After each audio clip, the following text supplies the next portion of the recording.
This week's episode is sponsored by Helio Gas Detection.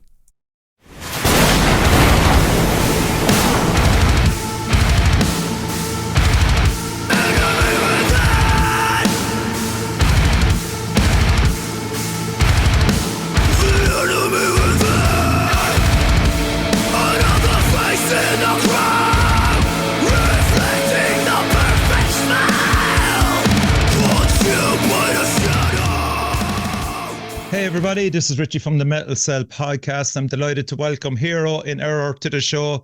I've got Confey and Gary. How are we, lads?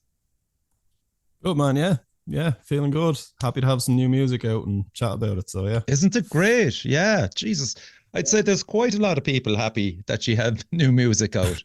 Would that be fair to say? Did you get any vibes yet, even with all the kind of the video and press releases you've been doing?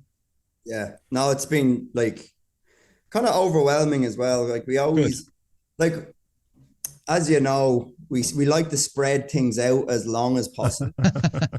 So it's a common occurrence. It's a common occurrence with certain bands. I'm not going to name names, but so it's always like we leave it so long. And I know the last time it was like 2017, and then we played, and I think our last gig was Cork. It was, yeah. There was talks of like, let's get writing, let's do this, let's do that.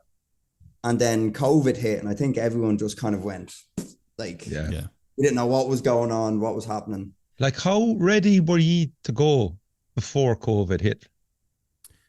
Like we didn't really have much new material at that time. Okay. I mean, that gig was kind of like we'd come back together. I'd come back into the band, and Jay had rejoined on bass, and we were like, let's do a gig. So that's what the gig in Fred's was.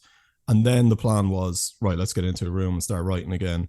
Mm-hmm. And then, of course, the whole world stops then. So, yeah. So you literally had only ideas, Gary, yourself and Rob, maybe? Not even that. Like myself and Rob were chatting, but I think we just didn't even talk during, like we did talk, obviously we were chatting away, but there was no like, I have a riff or I have this and that. I think it took maybe a year and a half into COVID.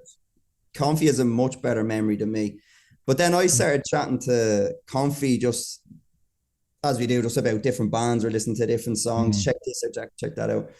And then when things started kind of opening up a little bit, where I could like leave Dublin City, you know, we were trapped in our 2-kilometer radius thing. When things kind of lifted a little, we were just bored at that time. And I was like, we just go out and like just jam. And we even said we won't play any Hero in ours. We'll just go out. I have no riffs. We'll go out and like, it was literally, who are you listening to? And he'd go, I'm listening to this at the moment. I'm listening to this. And then we'd start just playing whatever felt good. And it was great. Like we got a few songs down, and then it kind of went, like, why don't we just get the lads involved and like start writing again? And then we just kind of. So it seems to me then, Gary, that like you and Rob just need a fucking rehearsal space and people to fucking bounce off of, rather than, because there is different musicians, different way of writing and stuff. Because a lot of people that I've had on the podcast actually enjoyed the lockdown, and they actually created a shitload of stuff. Yeah. And were able to share files and stuff like that. But then you get the classic types like yourself and Confey. Would you agree with that? They need to be in a room to be bouncing ideas off each other? Yeah, I mean, it's definitely changed over the years, but definitely I think Gary would agree with this. Like, we're very old school. The way we wrote back in the day when we started the band was like literally get into the room and just bash our heads together until something sounds good. Okay. Sometimes even literally no, we never bashed each other. We were close. We were close a few times maybe, but that's kind of how we did it. Rob's process has always been more in his house with his home recording setup, and that's how he works. Okay. So when it actually, this time around for the EP, I guess we kind of embraced that a little bit more because it made sense to work that way, with everyone's schedules and time being an issue, to actually get into the room and spend those hours in there together. Okay. We had to embrace that way of working more and sharing files and WhatsApp voice notes and stuff like that, and whatever way we could to kind of share the material to the point that everyone was happy, I suppose. In fact, Gary, we were ahead of the curve on the WhatsApp voice notes thing. Yeah. We were sending voice memos back on our Sony Ericssons back in the day. Riff ideas. I used to be working on like a building site, and Confey, he had an office job, and I'd literally like I'd be like doing whatever, and I'd have like a riff in my head, and then I'd just go into a corner away from anyone. I'd just be like into my phone like like Confey's like would send me like sending beats back on. We were building songs that way back in the day. That's so funny. Brilliant. Man, yeah, I'd be sitting at my desk and my phone would buzz, and I'm like looking and see it's Gary. I'm like, I know this is a riff or something, and sneak off into the toilet, have a listen, go, that's kind of cool. And then I'd be like humming a beat back to him, like, oh, we could do this next and whatever. And then we get to the practice room later that evening and we can't remember any of it, but yeah. Jesus. And like in relation to yourself, Confey, what's your setup? Have you a drum kit set up at home, or do you need a rehearsal space to play the drums? So I have a space out at my parents' house still. Okay. I'm blessed. I've always had that because the house is kind of in a country-ish area. We've no neighbors near us. Right. So I've been able to play at home pretty much since I started playing, and I still have access to that. It's 10 minutes down the road from me, so that's where we rehearse. Okay. Yeah, Jesus, so that's great then. Handy. Yeah, it's fantastic. Yeah, I'm absolutely blessed. That was like per Confey's parents, because before we had like the studio space in the back garden, because it's a way house. It's a great. We had to play in like Confey's bedroom. Okay. And they'd be watching Coronation Street or something. Listen to us like in the bad days when we're writing, like, you know, when you're starting off as a band, the songs aren't great. So they were listening to us over and over and over and over again, playing the same thing and trying to fit stuff together. So it's like we owe them a lot because they put a lot of I had an Epiphone Les Paul going through a Metal Zone pedal into a bass amp. Jesus, like no voice suppressor. It was awful. Yeah. So we put them through the wars. So yeah. Especially like the fact that you split up, and what was it like, Confey, maybe for your parents to see Gary walking through the doors again? Like is there a good bit of banter between you? Yeah, of course. Yeah, no, 100%. No, it was great. Like. That was a weird time. I think you covered most of that in the last episode anyway. But episode 2 seconds, episode 46 for it, because I'm not going over the history of Euro in Euro. Very good. Again. Yeah. So absolutely. Like my parents have always had a lot of time for Gary, and they've always been very welcoming to everybody in the band. Yes. And it's kind of like any of the lads can just go into the kitchen and put the kettle on and ask my mom if she wants a cup of tea. Like, isn't that great? Like, very like that. So yeah, I'm sure it was cool for you, Gary, to be back after a few years and back in the house and chatting to everyone. And I even remember the first day I came back to go jam out there, and it was a bit like, it felt weird, like the drive that I'd done like thousands of times, and even your sisters came out to say hi to me, and like it was really nice. And then like me and Confey's dad would chat about guitars. We're both into classical guitars like Les Pauls and stuff like that. So we just started chatting away about this guitar and this guitar player, and it just felt like I was never gone. Times. That's brilliant. Yeah, that's brilliant. It goes, and you just can't put a price on that. Sure, you can't, lads. In fairness. No, there was great support there, especially from Confey's family, like letting us jam there as much as we wanted, and we saw how passionate and the drive we had for it, and they helped us out as much as possible. So did you do any mods to the rehearsal space since? Like, I mean, everybody was flush with cash after COVID. Was there any temptation? No.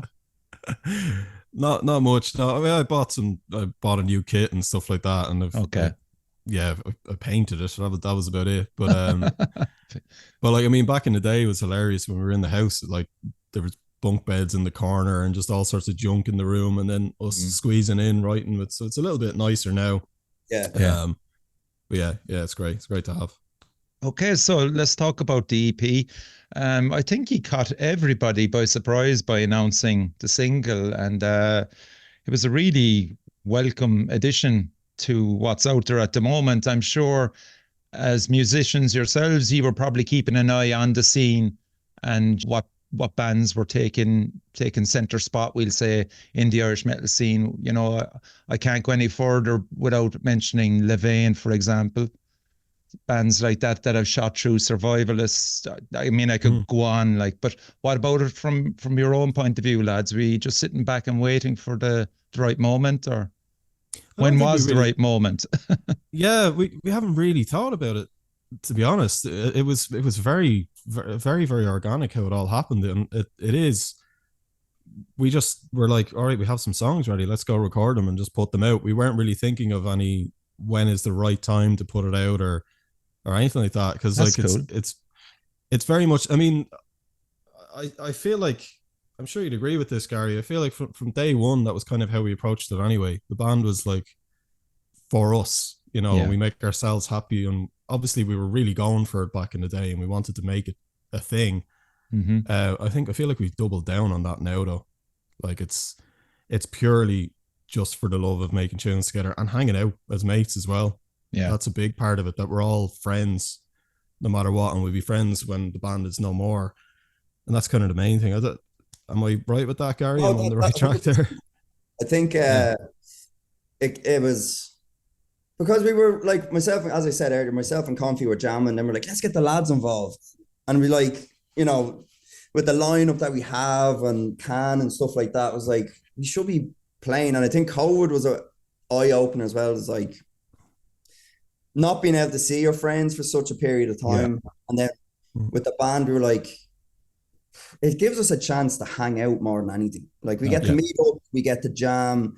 When we were tracking the EP, you know, we were in a room together again, and it was just great for that. Like the music is one thing, but I think for us to be back in a room and just like hanging out with each other, like the last couple of weeks of jamming and stuff has been great and so much fun, like the best fun I've had in years. So I think mainly it's just for us.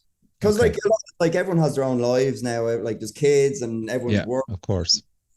For just to give us a couple of hours every week to hang out and play some riffs. That's what it's all about. But the songs as well, the EP. Like we've been sitting, we had about 8 songs written. Well, chunks of 8 songs, and we narrowed it down to 3. And we've been kind of writing that for the last, what would it be, about 18 months, Confey? Probably, yeah. Yeah, there's loads and loads. Like I actually was only looking at it earlier. I've got a folder on my laptop and there's about 20 song ideas in there, just from different stuff, that because everything that would be sent, I'd put it into a Dropbox folder and save it. And it's bits of riffs, and then there's like half a song, or this bit could be cool for like a middle 8 in a song or whatever. There's so much stuff there.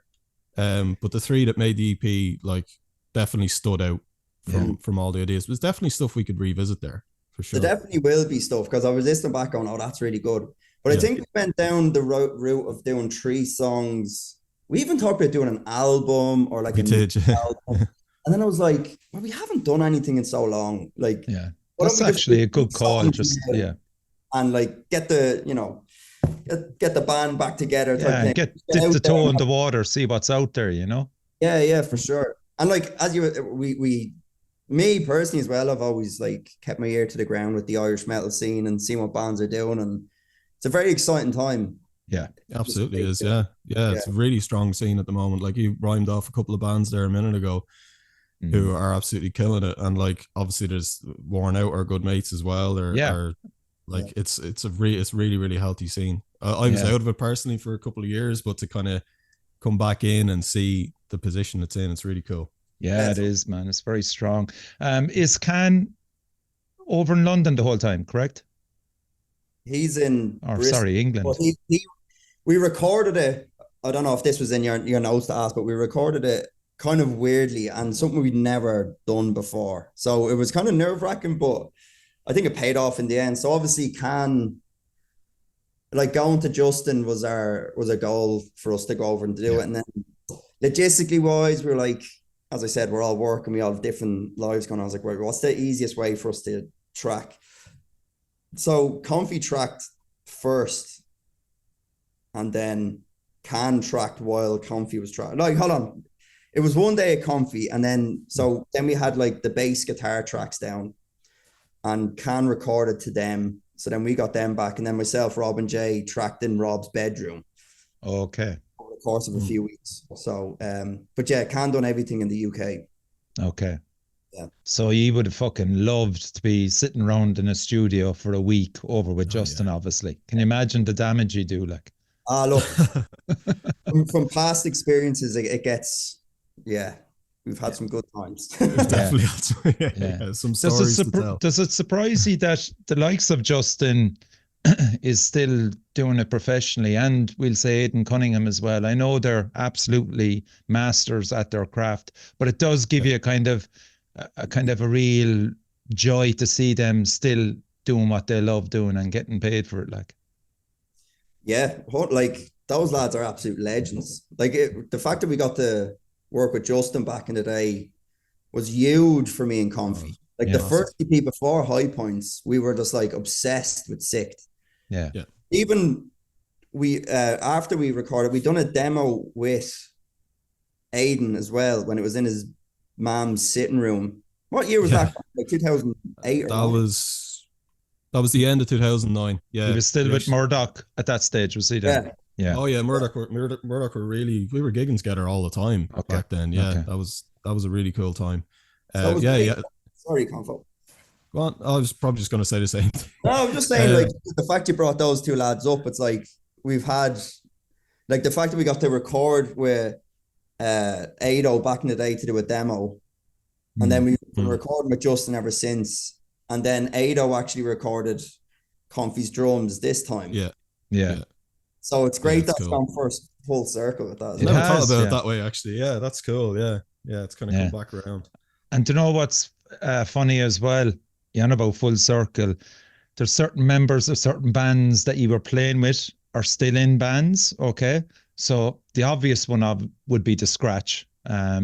Massive salutations to them. Like, what they're doing is just mind-blowing, you know? It's incredible. It's fucking incredible to see. Like, and like, you know, so well deserved. Those lads, like obviously the Red Enemy days, like, what a fucking band. And such hard workers, such talented lads, and seeing it pay off is just fantastic.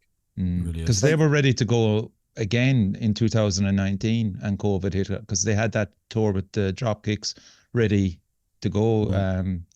Doc was telling me, I had him on the show, he was saying that, like, and then it just went fucking P-tongue, you know? But in fairness to them, they released the album during COVID as well. When you come, so I was like, fair play to you, because a lot of bands held off until they figured out what's happening with the world, and they dropped their albums. And also that those live streams were fucking epic as well. Like they always kind of but even back like in the Red Enemy days, those lads were always so organized and like knew what their next couple of steps were, and you can see how it's paid off in The Scratch as well. They're they know what they're at. Yeah, but anyway, that's not who I was actually going to refer to. But like, it just bounced into my head. I just throw The Scratch out there and just throw you a bone there. But actually, who I had on the podcast, it's not out yet. I only interviewed him last week. Was Pete Craig.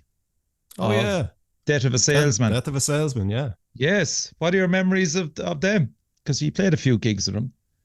We did actually, and actually, Gary's first gig back in Voodoo, they were on the lineup. Yeah, that was. Yeah, this is my mad memory again. That lineup was a mad lineup. So it was Death of a Salesman, Murdoch, Dead Label, and ourselves, and Genova. Genova played as well. No way. Other bands. Fuck, that's brilliant. There's another band, Confey. I'm so bad with this. Jesus, he named out 4. How many more? Like, I don't think there was. I got that mixed up. Yeah, I think you did. You're questioning my memory here, man. What's going on? No, there's definitely. I'm gonna do something after this. There's definitely another band who played that. Is there? Yeah. I can't. What was it? How come there were so many bands on the bill? You don't think Genova were on it that night? Genova were, yeah. No, they played Cork with us as well. 100%. Yeah, I'm absolutely 100% on it. My money's on Confey. Without doubt. That's the thing. My long. Go on, find it there, yeah. But my long-term memory is fantastic for some reason. You asked me what I did 10 days ago, having a fucking clue. Ask me 10 years ago, I'll tell you what I had for breakfast that morning. But Pete is in a new band now called Neuheland. Did you hear them before? Yeah, I have seen them on online. Yeah. So Aidan Thompson, he was in Dead of a Salesman as well. Yeah. Yeah, he's on bass with them. And who else now? Yeah, you wouldn't have heard maybe. Yeah, unless you would have heard of Towers, no, back in the day, were they? Towers, yeah, I remember that. Yeah, there's two lads from Towers in that as well. Darren Mullen. Oh, sure, Aidan was in Towers actually as well. Yeah, so keep an eye out for them. They're fucking. They released an EP. It's called Neuheland. They released an EP there only a few months back. It's fucking brilliant. Savage. Yeah, no, I have to go check it out. I didn't realize they were doing stuff again. That's cool. So That's yeah, great. I was talking to Pete about you. He was very complimentary now, to be fair. Oh, nice. Pete's a good lad. Legend. No, that's great. Like it's when you're naming out all those names, like, oh yeah, it's all coming back. No, it's so good to see some of the same heads still in the scene. Exactly. And of course, with the Baylor release nearly 2 years ago now, that was a fucking cracking album as well, wasn't it, lads? Saw them with Malevolence, and they were like, oh yeah, Baylor was so good that night. Like, what's going on with them? If you're watching this, Baylor. Yeah, what's happening? What's happening? Do something. Listen, you might inspire him to come out of semi-retirement. I'm not sure. I did reach out to Chris not too long ago. I was like, what are you doing? Come on, the fuck. Yes, deadly. It's a bit rich of us to be doing that, Gary. I know, yeah. A release every 16 years or whatever. Yeah, listen, you're grand. So let's talk about the video. The Enemy Within, first single. I think it's a fucking cracking song, lads, and straight away ticks all the boxes for me. And it's so fucking fresh as well. And as I said to Gary, you're all on point with it. The vocal delivery is fucking fantastic, Kaan, Yeah, Justin, because obviously we weren't there for the vocal take, so Kaan was going in by himself, and I was just getting texts from Justin like, Kaan's a different animal now. Like, he's just, I think from all the touring he's doing with Heart of a Coward, his voice is just opened up, and he just has it dialed in. So unbelievable. He's a special vocalist, Kaan. Like, you just wouldn't expect that from him when you talk to him, and then he's just incredible. Yeah. So I'm glad you like the song as well. So I appreciate the kind words. And the video was cool as well. Mikey Aldridge, how do you know him? I would know Mikey just through bands and stuff like that. He was in a band called Future Lows, put out some stuff a couple of years ago, and I was actually in one of their videos. Okay. And like, just saw how he did it and asked him would he be up for it, and he absolutely nailed it. He did, yeah. What was had you any teams gone into it, or was it just going to be a straightforward band playing in a kind of warehouse type effort? Or that was kind of it, yeah. Go on, Gary. I think we just thought like, we're not very good actors around. We didn't want to be like, we didn't want to be running across the mountains and all, I love this. Yes. Yeah. I can understand that sentiment straight away. Yeah. We're just like, straight up live video of us was playing and suited us fine. That's exactly what we wanted. So. It was funny though on the day of the shoot when you were texting Kaan. So Gary was sending messages to Kaan being like, just asking, here, dude, can you swim? Just randomly, and Kaan's like, yeah, why? He's like, I just need to know for the video shoot. Like, we're telling him, like, oh, we want a shot of you like coming out of a lake. it was like 2 degrees that day or something as well. Oh, fucking class. Like, and then he was staying, when he was over, he was staying with me, and I was like, do you have a towel? Sure, I'll bring a towel, we'll put it in the car. We'll get a jacket for you to put on in between takes. I was like, what the fuck? And when was that shot, lads? That was on the 20th of January. Oh, fuck it. Okay. It was okay. Yeah. So it was genuinely fucking cold. Yeah. It was very cold. You've done it in a carpet factory in a Thai randomly. Did you really? Is that it? Yeah. Yeah. I remember walking into the place. I got there before the lads, and Mikey's like, yeah, I've got ideas for the shoot in here. And I'm like, what the fuck is this place, man? What? Surely there's somewhere else. But the thing is, because I had experience working with him before, we shot a video. We shot a video on like a derelict car park and literally used the lights from the cars to light the video, and it came out looking amazing. Yeah, but it must, if you walked past that place and looked in at lads in this abandoned car park miming to a song being played on a Bluetooth speaker, it must look mental. But it came out great, and thankfully, our video came out good as well. So it did. Yeah. It did up to a point, because there's a certain member of the band that's not going to get away with this fucking style faux pas, right? Jay, right? So Jay was wearing a flat hat with a fucking hoodie over it, man. Oh man, Jay's the only lad who can pull that off as well. Absolutely. No, he looked like a fucking duck, right? With the hoodie and the flat hat. Jay, I'll see you the next time you're down in Cork, man. And if you're insulted, I'll buy you a pint of Beamish, all right? To be fair to him, he brought a range of clothes. He's like, oh, what will I wear? And I was like, mate, I think you look great. So maybe blame. We all said it. It's like, you look cool. He was in his tracky boots. Oh, he was, yeah. But I mean, a flat hat with a hoodie over it. Like, if it was a peaked hat, fair enough, you know. But I don't know. Anyway. I think it's a good look. I pulled it off. Yeah, you're being a bit harsh there. I know, yeah, sure. Why not? Right, Aoife Flynn. How did you come across her? Brilliant artwork again, very unique and Irish, and much respect to it. How did it? That's all Rob. Rob's wife introduced us to her. I believe. Yeah, we were on the hunt for like, we have a theme of Irish artists for every EP. Yeah, respect. So I'm like, it's always nice to have someone draw something for us, and like, you know, instead of just like, I know digital art's great and all, but like when we have someone who's actually putting pen to paper and drawing a whole piece, I love that. So our like high points, we had what's his name, Confey? Paul Heron, responsible for every single tattoo I have. Yeah. So he's come up on the show before. So we just gave him an idea and he went with it. We loved it. Then for Obey, we had Stephen McGovern, really, really great artist. He painted that piece for us, and then we're like, right, we need another Irish artist. So Rob's wife Zoe was like, I know this girl Aoife, check her out. And we checked out her work, and straight away I was like, that's exactly what we're looking for. Wow. Jesus, we had an idea in our head of like this cathedral looking in with broken windows. Like we have a whole story behind it, but she nailed it on the first go. We didn't want too much kind of put into it, and just, it's subtle and nice, and it's exactly what we wanted. So, and she's incredible.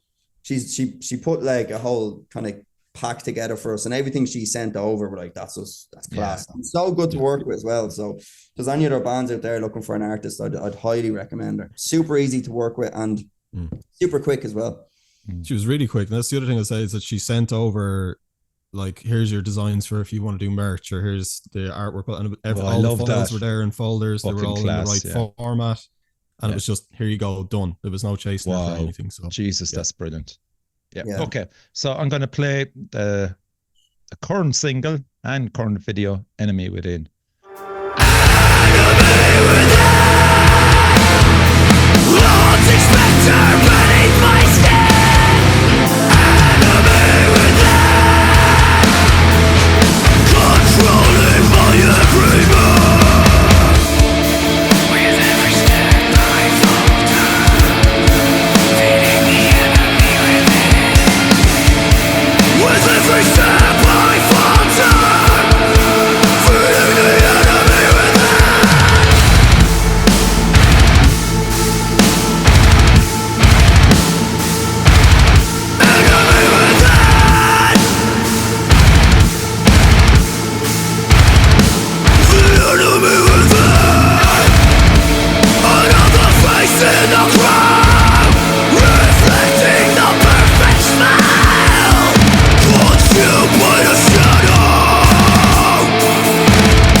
There's just, I think you're getting to the pinnacle of your craft, lads. Just over the years, you're really fucking embracing certain ideas there that maybe that mightn't have carried a few years back, but yeah.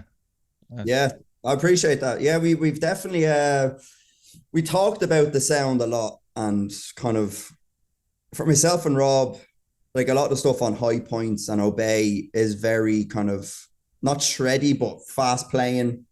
And we were kind of like, let's tone it down and like play riffs that we like would love to hear back. Like, not that anything wrong with the other songs, like I love that stuff, but like something different, something fresh. You know, we both play 7 strings now on the new EP, tuned down lower. Okay. So so that's an obvious difference then straight away. Yeah. So like, I think anytime you kind of change up a tuning, or like we got the 7 strings now, there's always going to be a different sound, I think, than what we're used to as well. So yeah, I think that helped a lot. Just kind of playing easier riffs, maybe. Yeah, sometimes that's often the case. Like, huh? I'm just saying that sometimes, you know, especially when you're younger, you're out to try and impress other people, and sometimes you can see it. Like, I'm 53 now, and I fucking know bands, and sometimes bands overcompensate, overthink it, over fucking do riffs, and I know why. Like, because they're at an earlier stage in their career, and they're out to impress way more people than they should be, rather than having to look at themselves. And you know, and you have that now in spades. Like, I can hear it in the 3 songs. You know, it's fucking great. Like, that's awesome. No, I totally agree with all that. And like, actually, Jimmy Chamberlain from the Smashing Pumpkins said something in an interview years ago. He's one of my favorite drummers ever. Yeah. And I think he nailed it. He's like, when you're doing your first recordings, or in his case, they were doing the first Smashing Pumpkins album, he's like, I need to get all my chops on this album, because I don't know if we're going to get to make another one, you know? Yeah, okay. I think that's part of it too. And yes, I was certainly guilty of that back in the day as well. It's like, I need to just play every note I possibly can, and every chop I have, and play as fast as I can. And now it's like, look, there's still technical bits in the songs. Yeah. It's still bits that are a bitch to play, and definitely we pushed ourselves still as musicians, but I just think it's maybe a bit more tasteful on this stuff. There's a bit more space in the songs, and we were very conscious of leaving space for Kaan to work with as well. Okay. Yeah. So yeah, it's great that you've heard that. It's great that that's come across. So yeah, because a lot of the time I'm thinking now, it's probably fun for you. The pressure's off, you know. There's not fucking pressure there. But like, I mean, I'm saying you put pressure amongst yourselves for sure, but there's that fun element there as well, that you can kind of just bounce ideas off each other, and you know, if they stick, they stick. If they don't, they don't. We move on. Yeah. I think the narrative at the start of all this was like, if it's not fun, or we're getting stressed, or we're like, that's not working, we're kind of getting a bit jumbled about it. It's like that the fun's kind of going here. So especially if you're at each other's throats over shit, like. Yeah, for sure. And like, I think this time around it was very, very easy, and we kind of knew what we wanted.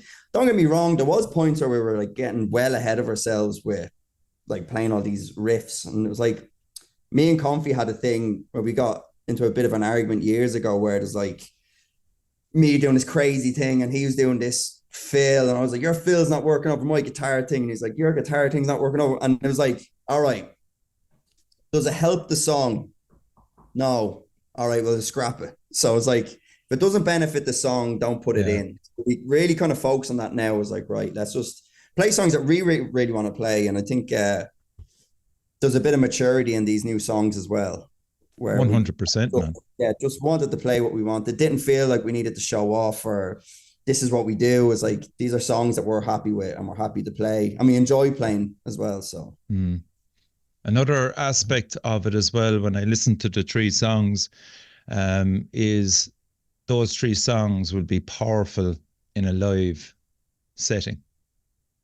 And how hard did you work at that in rehearsals? Say, was there certain elements of some songs, we'll say, that maybe mightn't translate great live, so you might have had to tone it back? I'm just trying to guess here, like.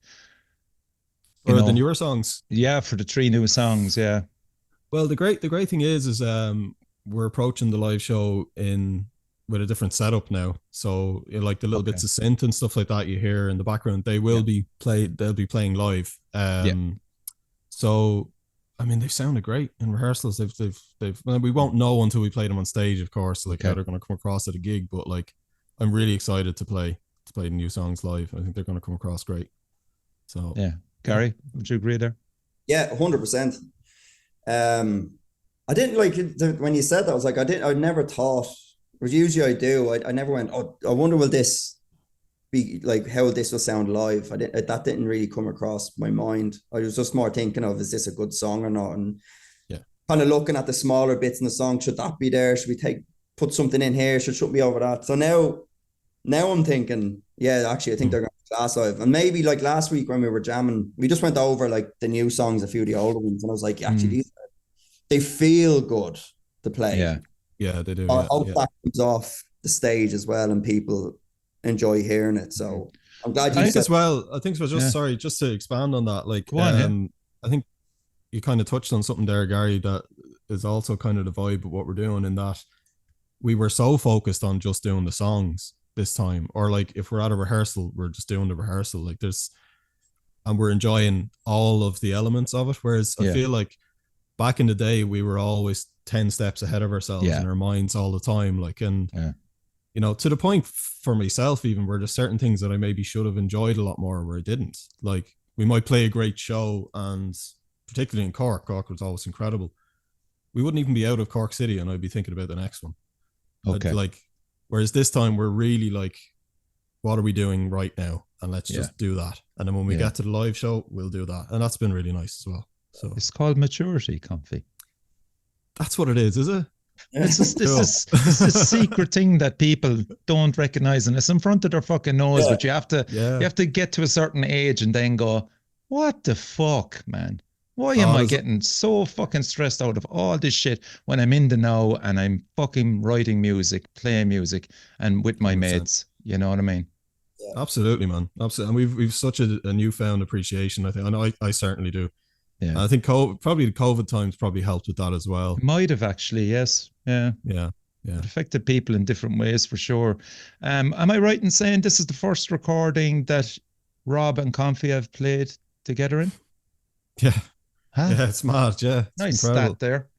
Yeah. Yeah. It's actually the first. That was the thing I realized when we put out Enemy Within. It's the first Hero song that's come out that I've played on in 14 years.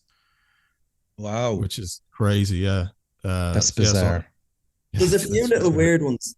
Go on, yeah. So this is the first recording with Rob and Confey on it. Rob's in the band longer than anyone else. Yeah. No. I was out of the band for that amount of time, but I've been on every single Hero record. So which is the way it should be. Yeah. Yeah. That's mental. Rob is the longest run in the band. Yeah. And he's going to replace me initially. So that's amazing. That's a really good start. Yeah. I think there's another one. I can't remember. I was laughing about how, I grew up like Tool were my favorite band growing up, still one of my favorite bands to this day, and they release an album every like fucking 10 years or whatever. We're kind of almost second to them. We're kind of rivaling them now for like gaps between releases. At least they put an album out. We just throw out a couple of songs and disappear for a decade. So yeah. I don't think we'll leave it as long this time though. No, I don't think so, lads. And when this drops, man, you will be getting offers. I know you will.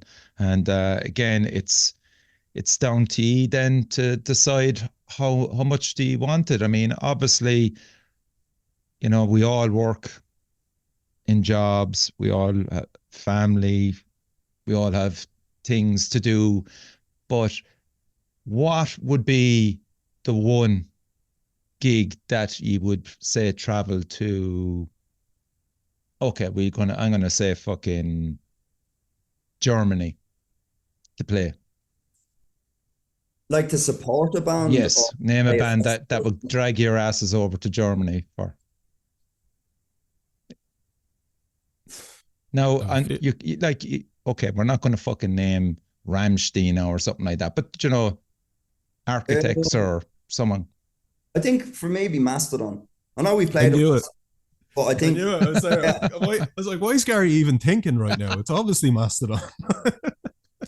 All right, let me think. Right, Confey, you go ahead. Let me think. Now this is like this is a 7-day tour, like, so you're gonna fucking get grief off work, off family though. But what fucking band would get your asses over to Germany for a 7-day tour? For 7 days, for a week. I mean, a week's not too bad. It's not too bad, like, yeah. There's probably a few. I mean, yeah, you mentioned Architects. I mean, we played with Architects way back in the day. And that's right, yeah.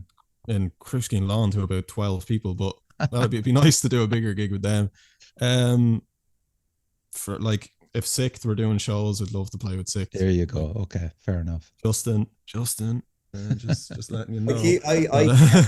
I absolutely hound that man, and I think he's well. It will happen. It's definitely going to happen. Like Sikth would be great. Yeah, because we've been friends with them for years, especially Justin. Like another member of this band. Yes. He's even like, I would absolutely love to do a tour with you guys. So yeah, that would be nice. UK run with them would be nice. But if we're going to Germany, I'm just Knocked Loose. Oh, okay. Fair enough. That's actually quite good. Yeah. I think I'd definitely, for them, I'd be like, all right, let's do it. There's something about them that just I'm drawn to them. I think they're fucking great. That's a good answer. Yeah. Well, I like the fact that you didn't discount 7 days. You know, that's where I was trying to figure out whereabouts are you in relation to something like that to come through. You know, and I know, as I said, look, you all have family commitments and stuff like that. But I like the fact that you will answer that and say, yeah, we would do it like for. Yeah, I think we're open to anything that makes sense. I think that's what it is. If it came in and it's a big enough thing and we're like, lads, you can't say no to that. Like, I'm sure we'll figure it out and do it. So yeah, it just has to make sense, I think, is the... Yeah. And what's the buzz at home at the moment with you releasing this? Do partners or anything like that? Or are any of them getting caught up in it? Or are they just, it's the lads, fuck's sake, you know? No, not at all. Everyone's really supportive. Like my wife in particular, like we've known each other since we were 12. So anything I do musically, she's all in and super supportive. And the same can be said for everyone. Like same with Rob's wife Zoe, very supportive as well. My family are supportive. Yeah. Gary, yourself as well. Yeah, same for me. Yeah, like my missus. It's funny. Like I didn't even know her, but she was at Hero gigs back in the day. So it's like. We didn't know each other back then, but now that we're together, she's like, I actually seen you play. And so she's absolutely buzzing to see us back. Because like I've talked about it for years and she's like, oh, I finally, get to see you live and hear these songs that I've heard so much again. So yeah, I think the support has been great across family and friends. Like my dad's even coming up from Wexford to the Dublin gig instead of even going to Cork because he wants to see me in Dublin. So yeah, it's great. It's great. Yeah. And any workmates as well? Could you persuade them to go to anything? Oh yeah, sure. They got like the team I work with. One of my best friends actually I work with. So he loves like heavier music. So he was one of the first to buy tickets for the show. So you're not getting fucking guest list either. Okay, so let's talk about the show. So April the 18th is the EP launch in Dublin, and it's the Workman's Club, isn't it? Yeah. Whereabouts is that, lads? Again, remind me. On the Keys, isn't it? It's on the Keys. It's like 2 minutes from the Halfpenny Bridge. Like it's I have handy to go. That's fine. Yeah. So April the 19th, then Limerick Dolan's. Sure to bring back so many memories. Fucking hell. The Siege is actually next week. It's going to be good crack. We played the Siege, one of the first Sieges, wasn't it? Must have. 2008 we did the Siege, yeah. Yeah, it was in Baker's Place back then. Yeah. Oh my God. Yeah. Jesus. Baker Place, that was class. It was unreal, yeah. It was a great lineup that year as well. It's amazing it's still going and it's consistently been going every year. Yeah. It's fantastic. Yeah. It is fantastic, yeah. And then you're home from home, lads. Breads. Yeah. And it's sold out as well. It was the first one of the gigs to fucking sell out. Like, were you surprised? Well, we were kind of nervous even before we released Enemy Within, and we kept it very quiet that we were even doing anything. We were like, is anyone going to turn up? It's been that long, and will people turn? And then when that sold out, I was like, that's incredible. Yeah. Like, absolutely buzzing for it. Yeah. I'll be front and center. Oh, you going? Yeah. Of course I am. Jesus Christ, without a doubt. I'm going to play another song, Moths to a Flame, and we'll talk about that afterwards. Okay.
There's a lot of soundscapes going on in the background, and I agree with what you're saying there, Confey, in relation to leaving space.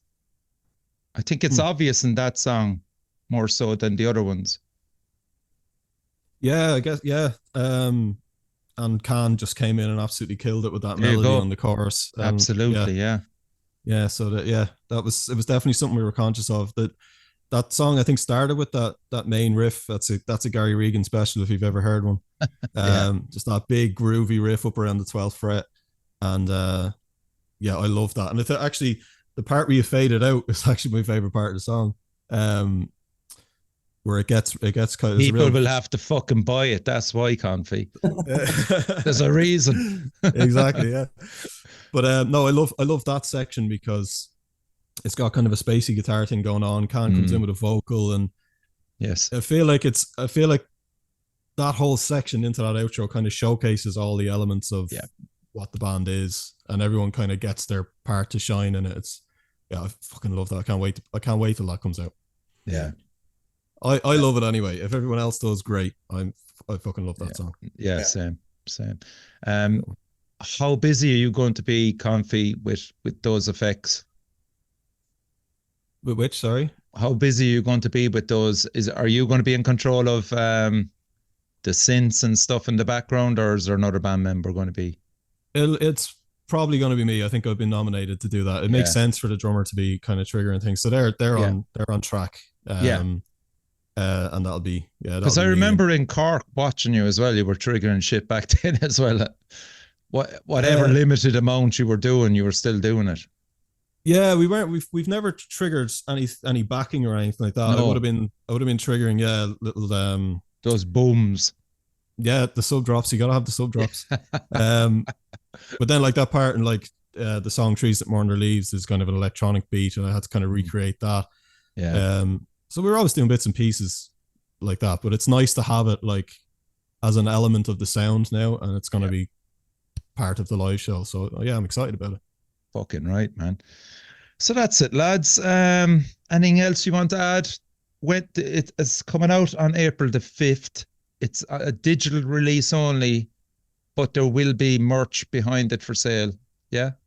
Yeah. Okay. Sure. Hopefully. We're getting there. But hopefully someday, I know it's only digital now, but we'll see. We would like to get some vinyls pressed and stuff like that. We have a bit of a plan, maybe I've nothing to say, but like we've talked about having something. We'll be working on something at the end of the year as well into next year, and maybe a double thing, whatever. But hopefully then we can do like a press of vinyls and some limited edition stuff as well. So for the crack. Yeah, that'd be nice, man. But for the moment, digital release, and there will be t-shirts. Is it just t-shirts or hoodies? Can you develop anything on that yet? No. Are you organized enough for t-shirts and stuff? We're currently organizing it, so there'll definitely be t-shirts. Whether it's going to be hoodies and stuff, we'll see. We'll see what we can get, but there'll be something for sure. Yeah, that's fair enough. And will they be available for the gigs, the upcoming gigs, the launch even?